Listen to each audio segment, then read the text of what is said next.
Друзья, всем привет! Вы на канале Мото Санчо. И сегодня мы с вами отправимся в путешествие по Европе. Карлов мост, Колизей, Лувр, Эйфелева башня и другие достопримечательности останутся в стороне от нашего маршрута, а я приглашаю вас в путешествие по обочинам Европы.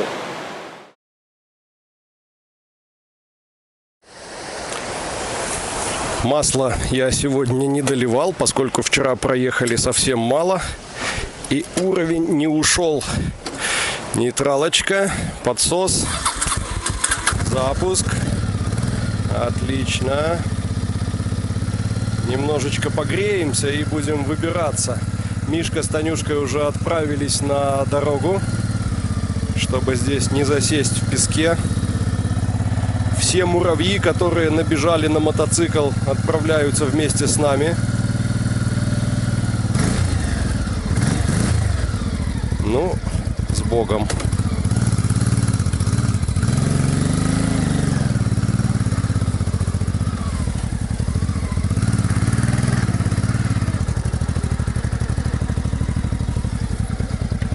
Ой-ой-ой-ой-ой-ой, какой песок. Кажется, я закопался. Давай.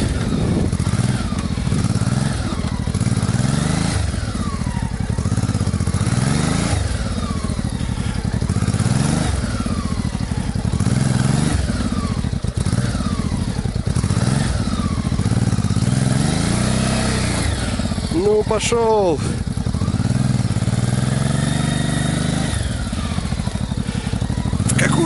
Яму ввалился.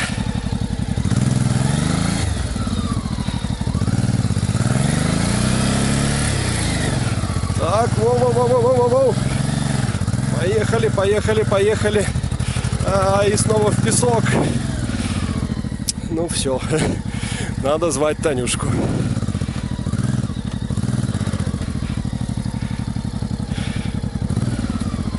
Фух.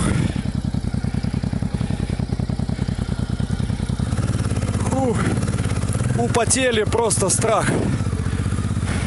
Но вытолкали. Все втроем взялись. Дружно за дело. Давай. Фу, под градом. И надо обязательно сейчас провести ревизию всех систем. Там были такие корчи, что можно было сорвать шланги или помпу. Ой, вон туда в тенек хочу, в тенек.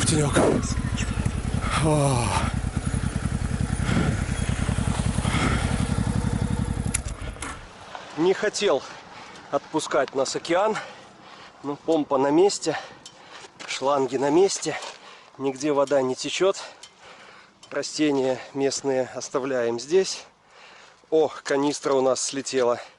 Надо переделать весь крепеж. Но здесь вроде все цело. О, прикольно, забыл вчера закрыть.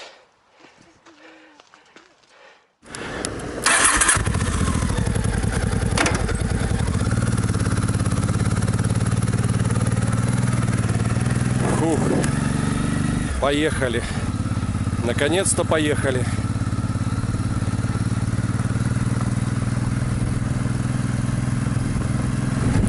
Если судить по ощущениям, эмоционально, для меня финальной точкой маршрута стал вчерашний закат. Это было именно то, к чему я ехал, именно то, к чему я стремился. Но есть еще и формальная точка маршрута. Это самая крайняя оконечность нашего материка, крайняя западная оконечность, мыс Кабо-де-Рока. И вот туда мы сейчас направляемся.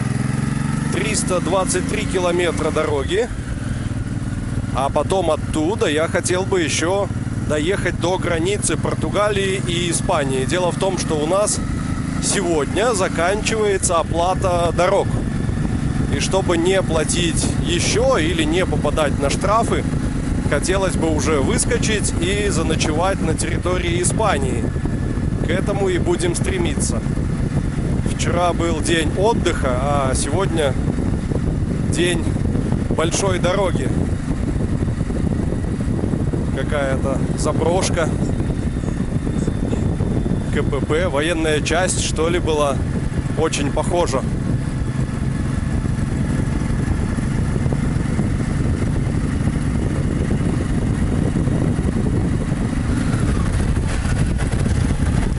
Дорога, по которой навигатор нас вел, закрыта на ремонт.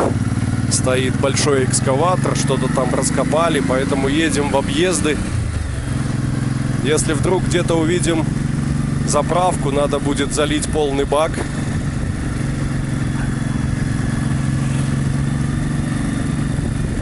Какой домик богатый.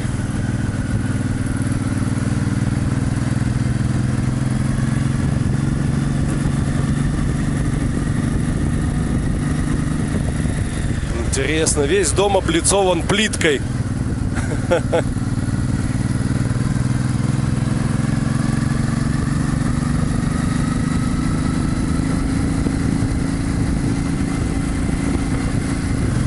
А вот солнечных панелей на крышах частных домов здесь почти не видно. Везде черепица.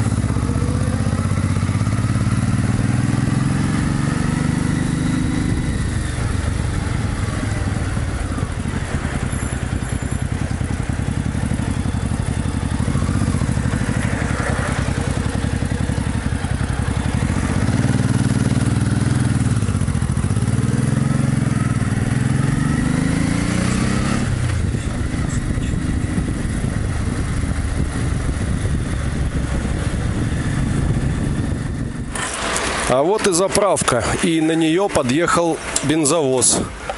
Рискуем сейчас попасть на слив топлива, поэтому быстро заправляемся. Давай, погнали. Не идет.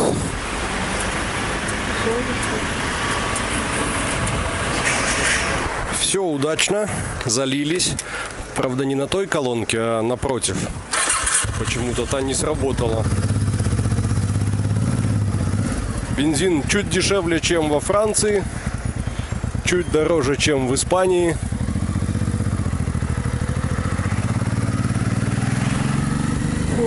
Поехали. Держим курс на Лиссабон, столицу Португалии.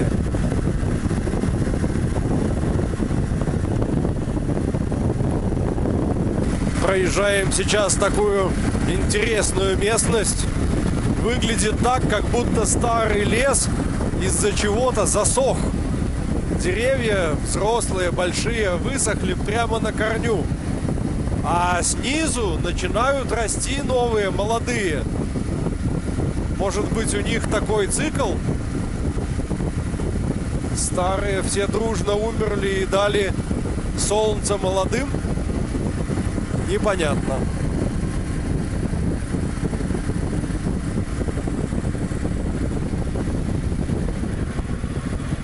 Закончился участок дороги с бесконтактной оплатой и начался с оплатой по талонам.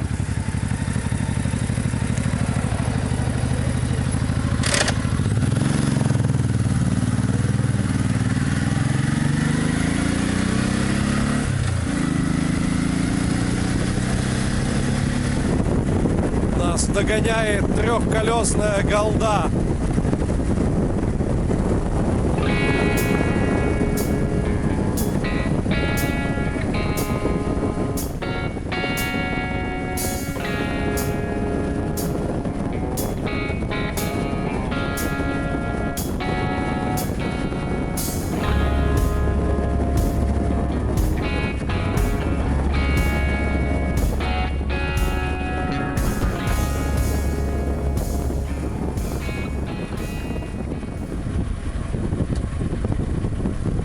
Первые за сегодня 150 километров прошли довольно легко. Останавливаемся на заправке. Вот не знаю, можно, наверное, и заправиться. 150, наверное, пора.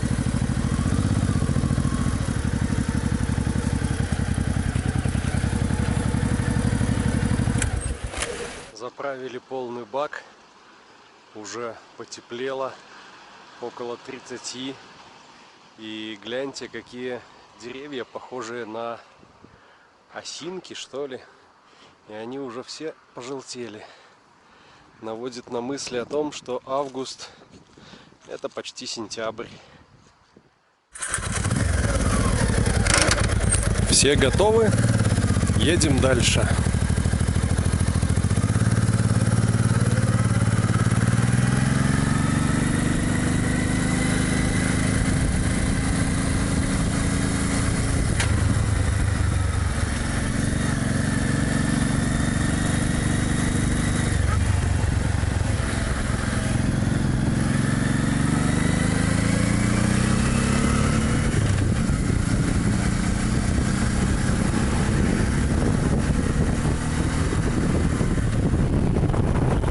Красиво, когда на разделительной полосе растут цветы, а иногда встречается что-то вроде облепихи, кусты, на которых много-много маленьких оранжевых ягодок. А впереди на горизонте у нас образовались какие-то облака. Человек на БМВ поехал, они, по-моему, во всех странах такие.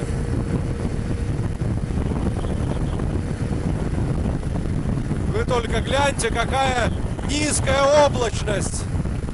Или это мы так высоко?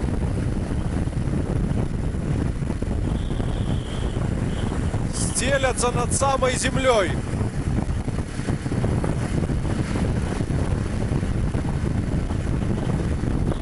И оттуда ощутимо поддувает свежестью. Вот, вон, гляньте, эти облепиховые кусты. Какие большие. Ну, это не точно облепиха, но что-то на нее похожее.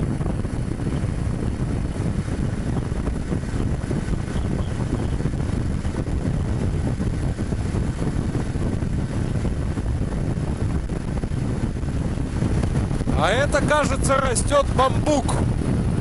Заросли вдоль дороги.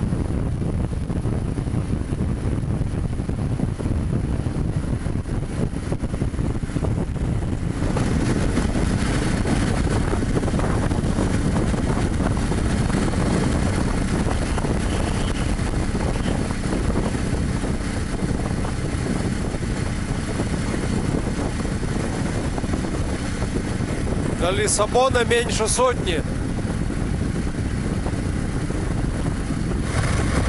Так, нам нужен живой оператор. Будем платить наличкой. Значит, ищем ворота, где нарисован человечек. Ох, чувствую, с нас сейчас денег попросят. Мы по этой трассе километров 200 маханули.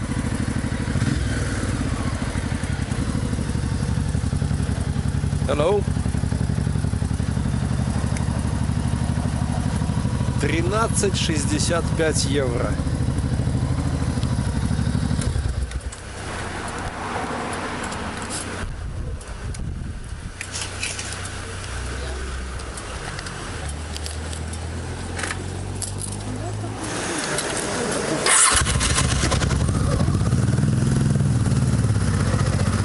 Но здесь объективно понимаешь, за что ты платишь. Дорога действительно очень хорошая.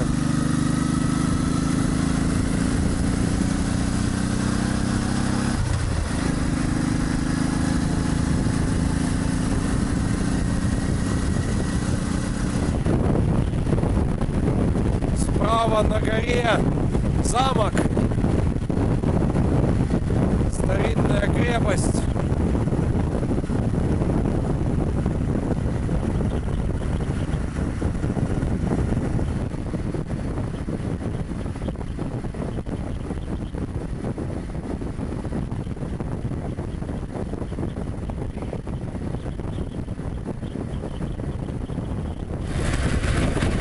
Следующая рамка.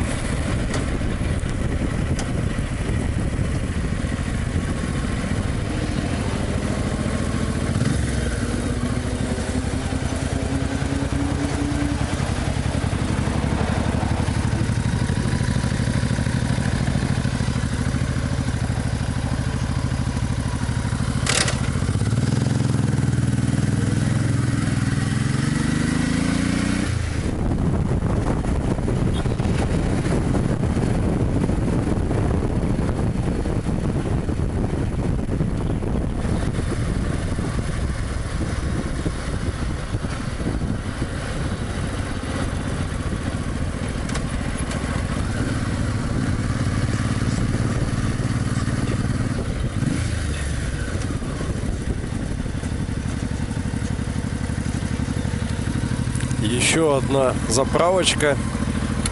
87 километров до места остается. Небольшой технический осмотр и проверка всех систем. Свет горит. Сзади габариты есть. На коляске габариты есть. Тут светится, тут светится. Отлично. Проверим поворотники. Та сторона работает. Эта сторона тоже работает. Окей. Сигнал есть. Дальний, ближний светит. Тормоза.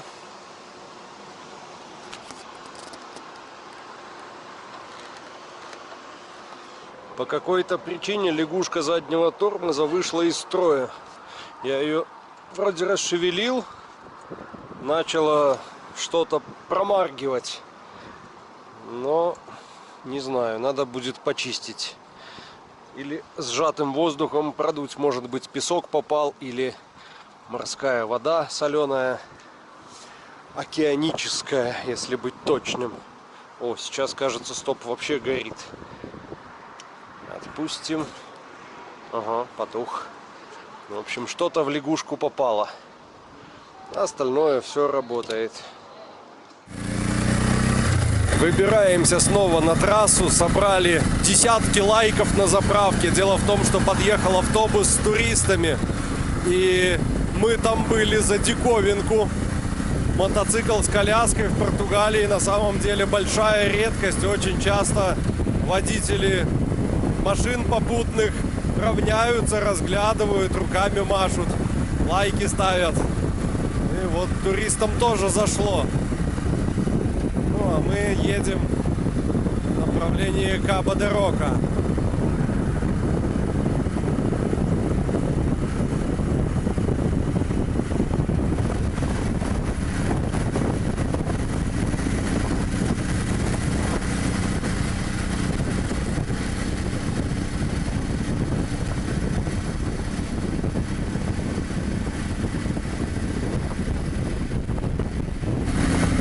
Приближаясь к Лиссабону, встречаем на возвышенностях какие-то башни, судя по всему, фортификационного значения.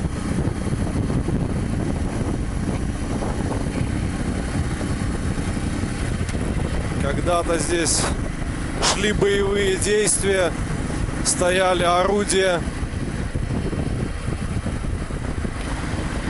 А сейчас вот туризм. И дороги по 15 евро за 100 километров. И температура воздуха уже за 30.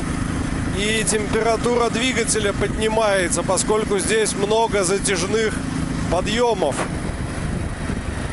Honda на них идет тяжело. Да еще и плотность потока серьезная.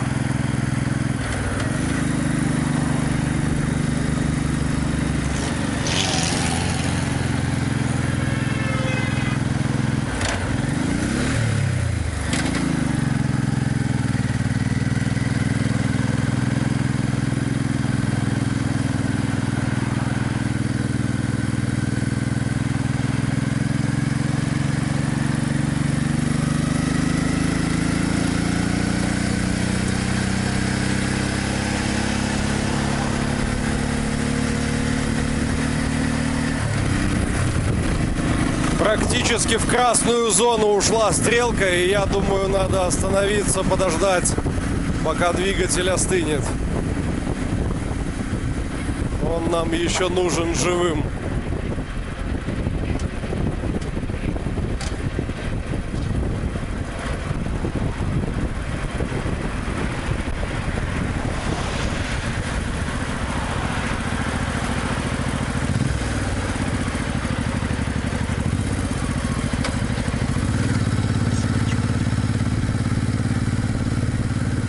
Где бы тут еще тенек найти?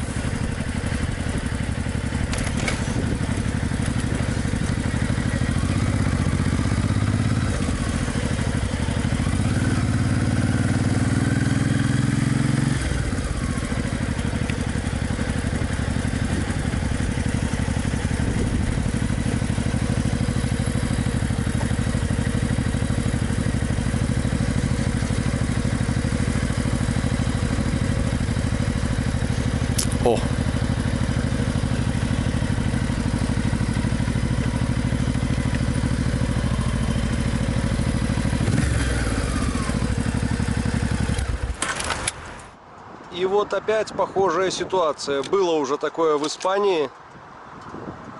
Видите, зажигание включено.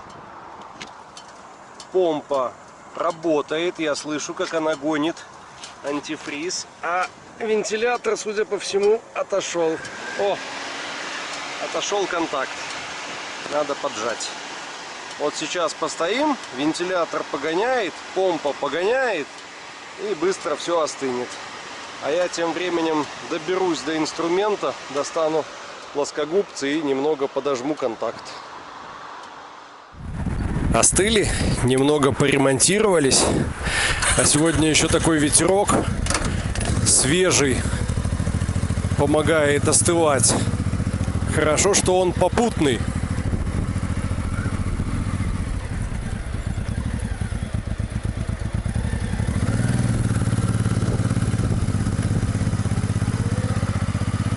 Воу, что это здесь? Откуда-то вода вытекает.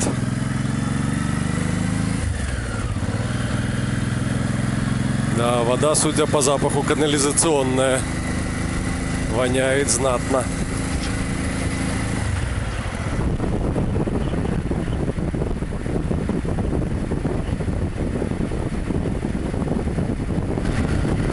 В сам Лиссабон не поедем. Уходим направо, на съезд. Хотя сегодня, возможно, еще придется пересекать город. Кажется, вон он раскинулся внизу.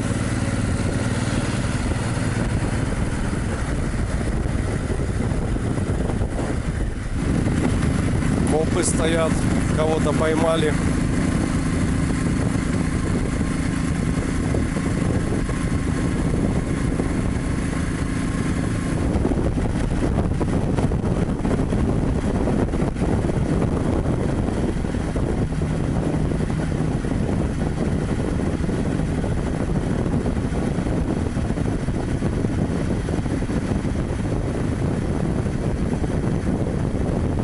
И вот сейчас еду, контролирую на затяжных подъемах температуру.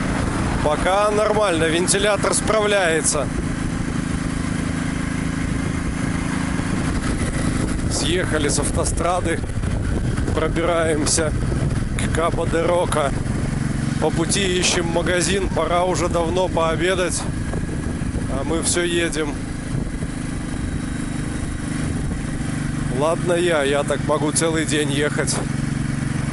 А ребенка надо покормить.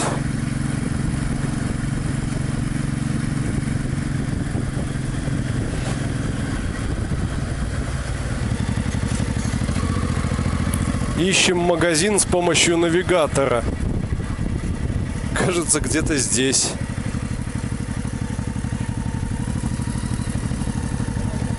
Да, действительно. Что-то есть похожее.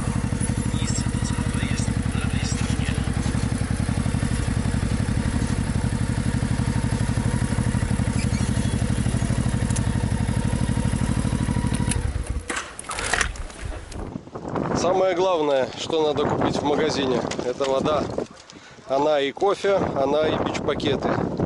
Сладкой воды для быстрой энергии, колбаски, молоко для ребенка. Ребенки ведь едят молоко, правда? Мы подкрепились. Сразу жить стало как-то веселее. Можем ехать дальше. Только не пойму, куда нас навигатор сейчас ведет. За нами большой грузовик. Ага, не в ту сторону едем. Как раз на колечке развернемся. Неплохой магазинчик, выбор хоть и не богат, но все вкусное. Особенно булочки понравились. Ну и каждый поход в магазин в Португалии это 15 евро. Каждая заправка тоже от 15 до 20 евро. И проезд по дорогам каждые 100 километров в среднем можно считать 10 евро. Если суммировать обе системы оплаты, я так прикидываю, если мы сейчас по Португалии сделаем 1000 то по факту около 100 евро уйдет только на оплату дорог.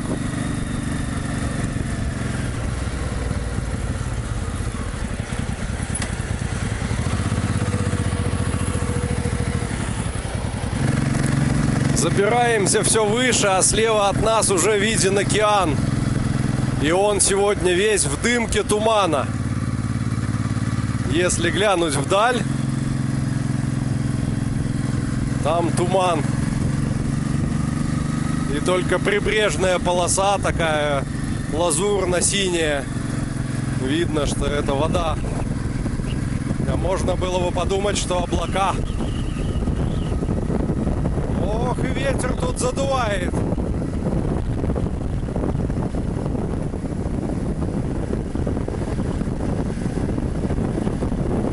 Осталось 5 километров. И больше всего я боюсь сейчас одного, что мы туда приедем, а там сотни машин, сотни людей. Нет возможности ни посмотреть, ни сфотографироваться. Ну, посмотрим. Пока наслаждаемся дорогой. Дорога, кстати, на Кабо-де-Рока достаточно интересная. Такой серпантинчик, повороты. Запах приятный. Ой, правый поворот. Ох. Я так серьезно уже подкачался за эту неделю.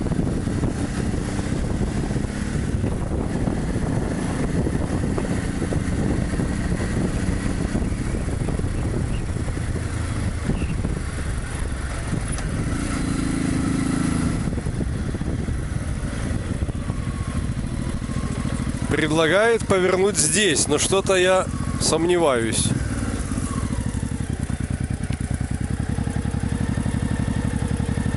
Ну, как бы да. Туда. Поедем? Ну, поехали.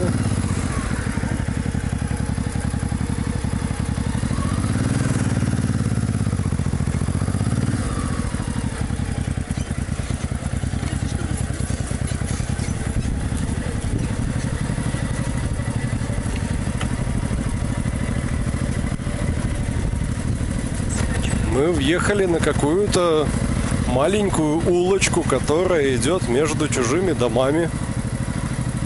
Тут все прям очень узенько. И уклоны такие интересные.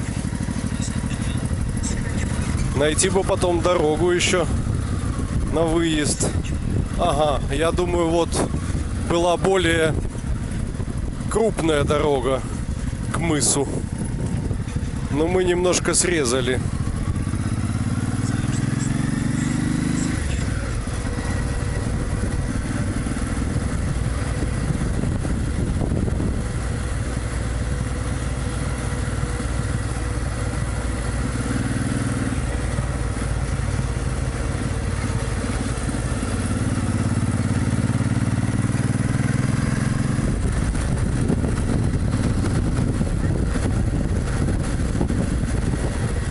Красиво.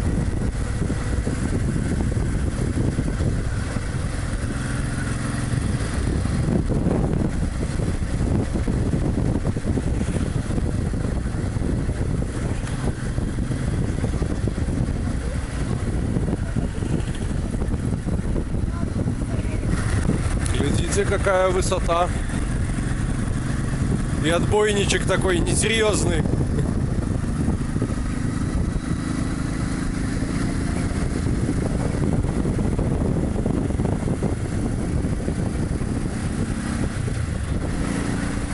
Облака плывут прямо на одном уровне с нами.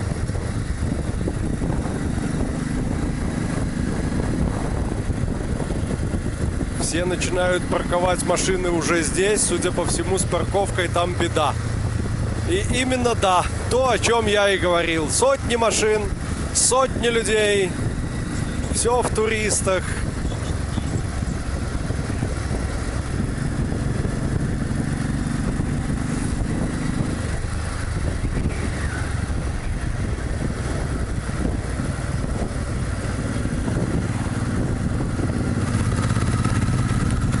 общем, мы решили не парковаться внизу, а ползем куда-то наверх, к самому маяку. На удивление, здесь есть парковка.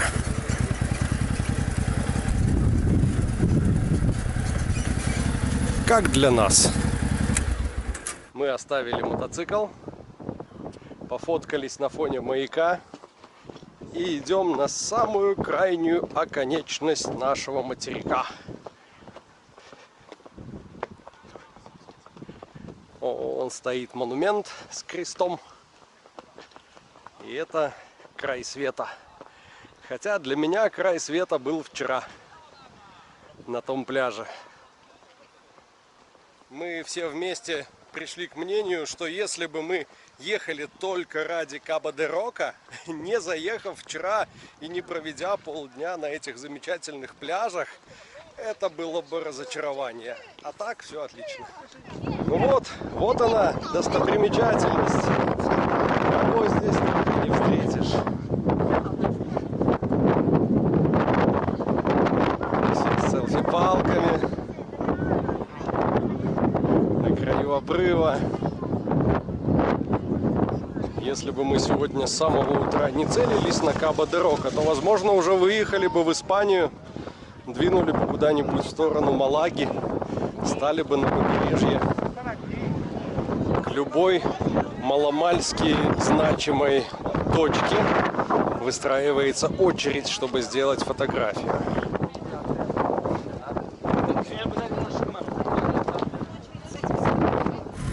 Отлично, ребятки, ставим большую жирную птичку. Мы это сделали, мы тут побывали.